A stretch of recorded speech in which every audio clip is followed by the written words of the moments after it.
बिस्मिल्लाहिर्रहमानिर्रहीम। अस्सलाम वालेकुम नाजरीन, प्रोग्राम उजाला के साथ में हूँ आपका मेज़बान ताहिर बड़ेच। नाजरीन, आज इंशाल्लाह हमारी गुफ्तगू होगी जिल्द की मुख्तलिफ़ बीमारियों के बारे में, ख़ास तौर पर चेहरे पर दाने जिसे एक्नी कहते हैं, और इसके अलावा मलाज़मा जिसे बिल्कुल जो चेहरे पे काले दाग धब्बे होते हैं, कील जिसे हम कहते हैं, और इसके अलावा वक्त से पहले गंजापन, बालों का गिरना और चेहरे की झुर्रियाँ, इसकी क्या वजूहत हो सकती है और इसकी ट्रीटमेंट किस तरह की जाती है, ये सब तमाम के तमाम जो है ये सारे जल्दी बीमारियां हैं। तो आज के प्रोग्राम में हमें ज्वाइन किया है dermatologist, skin specialist, cosmetologist doctor Syed Bilal Shams साहब। डॉक्टर साहब से इंशाल्लाह इन तमाम बीमारियों के बारे में इंशाल्लाह आप तक मालूमात पहुंचाएंगे। डॉक्टर साहब, बहुत शुक्रिया, आज आपने हमें टाइम दिया, वक्त दिया हमारे उजाला प्रोग्राम को। थैंक यू सो मच आपका, ताहिर साहब और आपकी टीम का बहुत शुक्रिया। डॉक्टर साहब, मेरा पहला क्वेश्चन आपसे ये है कि एक्नी जो चेहरे पे दाने निकलते हैं, इसकी वजूहत क्या हो सकती है, फिर इसकी ट्रीटमेंट किस तरह की जाती है? यकीनन जो हमारे यंगस्टर्स हैं बहुत ज़्यादा परेशान है कि उनके चेहरों पे जो दाने हैं, ये इसकी क्या सबब और क्या वजूहत हो सकती है? ताहिर साहब, हमारी ओपीडी में, हमारे क्लिनिक्स में सबसे ज़्यादा जो पेशेंट की तादाद है वो जो एक्नी या ज़ोरदाने या जवानी दाने इनके मरीज़ों की है। ये अमूमन 14 से लेके कोई 22-25 साल तक के एज ग्रुप्स तक के पेशेंट्स में ज़्यादा होता है। आल्दो ये ओल्डर एज ग्रुप्स में भी हो सकता है और बच्चों में भी इवन हो सकता है। ठीक। तो इसके मेन रीज़न्स में सबसे जो ख़ास रीज़न है, वजह है, वो है हार्मोन्स। अच्छा। जिस्म के अंदर ऐसी तब्दीलियां आती हैं जब लड़का और लड़की बलूगत तक पहुंचते हैं, तो जिस्म के अंदर हार्मोनल चेंजेस की वजह से कुछ गदूद हैं जो कि तेल पैदा करते हैं। अच्छा। जिसको हम सेबेशियस ग्लैंड्स कहते हैं। उनकी सूजन को एक्नी कहा जाता है। अच्छा। ये गदूद चेहरे में, सीने के ऊपर, शोल्डर्स पे और अपर बैक पे पाए जाते हैं, और एक्नी के एरियाज भी यही हैं। तो आपने नोट किया होगा कभी ये दाने आपके पाम्स एंड सोल्स पे बिल्कुल नहीं निकलते, तो यहाँ पे ये गदूद ही मौजूद नहीं है, तो ये उन गदूद की सूजन को हम एक्नी कहते हैं। ठीक है। और इसकी ट्रीटमेंट पीरियड किस तरह की जाती है? इसकी ग्रेडिंग होती है, ये माइल्ड होते हैं, मॉडरेट होते हैं, सीवियर होते हैं।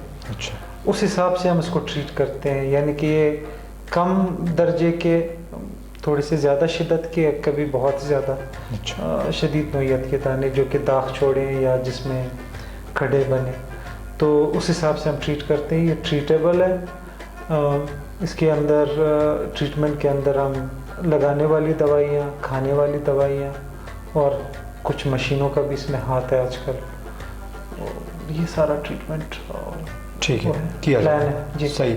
और इसके अलावा सर आते हैं मलाज़मा की तरफ, जो कील चाहिए जिसे हम कहते हैं जी, इसकी क्या वजूहत हो सकती है? मलाज़मा, जिसको अंग्रेज़ी में मलाज़मा, आम ज़ुबान में उर्दू में छाइयाँ, झाइयाँ, बलोची में राम, पश्तो में तोरसरी, कुछ लोग मगसी बोलते हैं, फ़ारसी में लक्का। ये मुख्तलिफ़ नाम है मुख्तलिफ़ ज़ुबानों में इसके।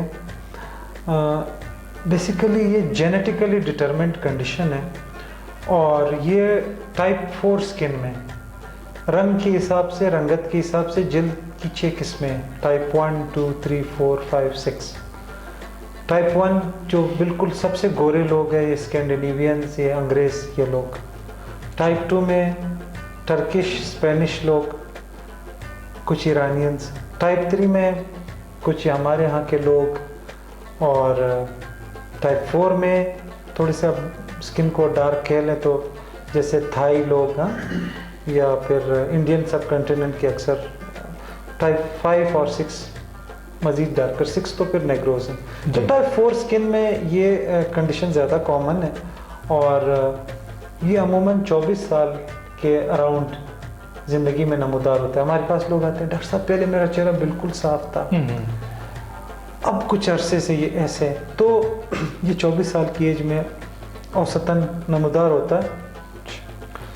ऐसे लोग अमूमन कुदरत की जानिब से उनको जो जिल्द मिली होती है वो बड़ी हसास होती है, ख़ुसूसन अल्ट्रा वायलेट रेडिएशन से।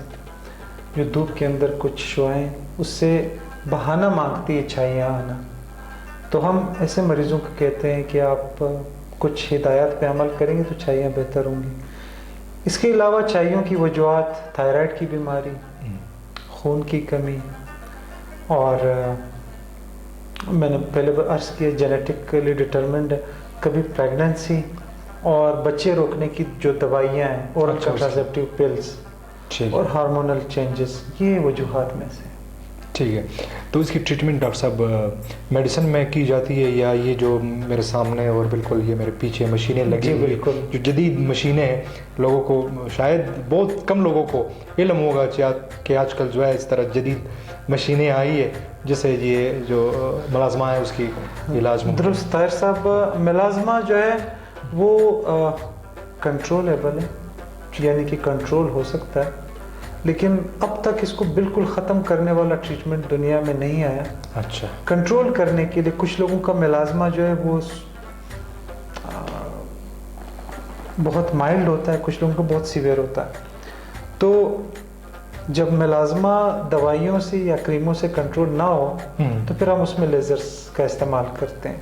ठीक।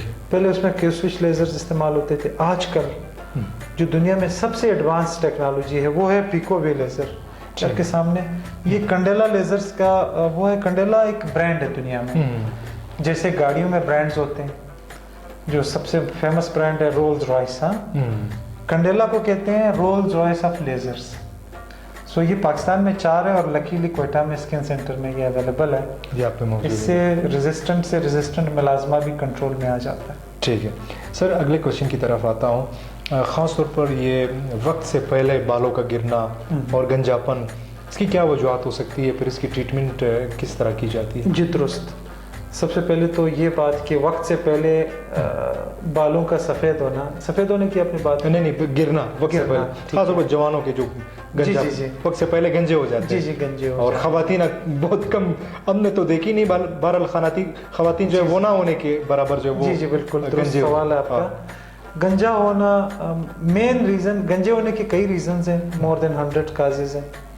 जो सबसे कॉमन रीज़न है वो है हार्मोनल, जिसको हम कहते हैं एंड्रोजेनेटिक एलोपेशिया, यानी एंड्रो मीन्स एंड्रोजन्स या मेल सेक्स हार्मोन्स, और जेनेटिक फैक्टर तो मौरूसी पाना।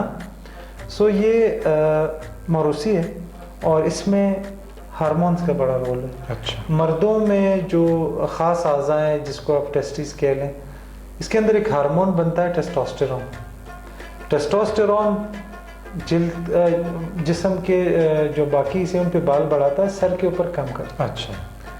ख़वातीन में चूंकि टेस्टिस नहीं होती इसलिए वो गंजी तो बहुत कम देखी जाती है। उनमें बाल गिरने की वजूहत में टेस्टोस्टेरोन का एक रीज़न ये है कि टेस्टोस्टेरोन में कभी कभार ये जो एड्रेनल ग्लैंड्स है इनमें बनता है, या कभी कभार ओवरीज में बनता है थोड़े अमाउंट में। सो ये वजह रीज़न ये। ठीक है सर, ये फिर पीआरपी जो है वो किस तरह तरीका इलाज है, और जो हेयर ट्रांसप्लांट है वो किन को आप लोग एडवाइस करते हैं, किन यंगस्टर्स को? जी पीआरपी जिसका मुखफ़फ़ है प्लेटलेट रिच प्लाज्मा, ये खून के कुछ खुलिए प्लेटलेट्स, बेसिकली उनका बुनियादी मकसद ये है कि वो खून कहीं पे रख पट जाए तो वो क्लॉट बनाते हैं, जमाते हैं, यानी उसके अंदर क्लॉटिंग फैक्टर्स है, खून को जमाने वाले अज्जा।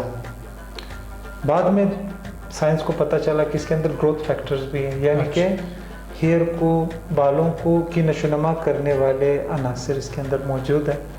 सो ये खून से बनता है, थोड़ा सा ब्लड हम सिरिंज में लेते हैं और उसमें से कुछ खुली अलग करते हैं और कुछ दवाइयाँ उसके साथ मिला के सर में दोबारा गन के ज़रिए हम इंजेक्ट करते हैं। ठीक है। ये अमल 3 से 6 महीने के लिए होता है, महीने में 1 या 2 दफ़ा होता है।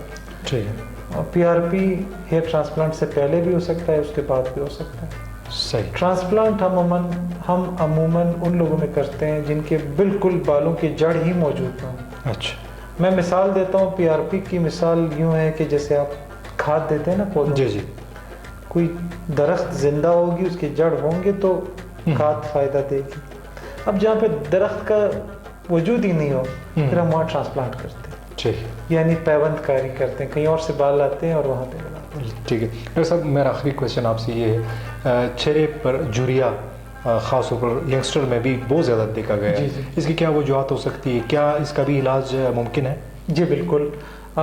झुर्रियाँ जो है रिंकलिंग का, ये आप जब बात करते हैं, हमारे स्किन के बिल्कुल नीचे मसल्स हैं, मसल्स ऑफ फेशियल एक्सप्रेशन।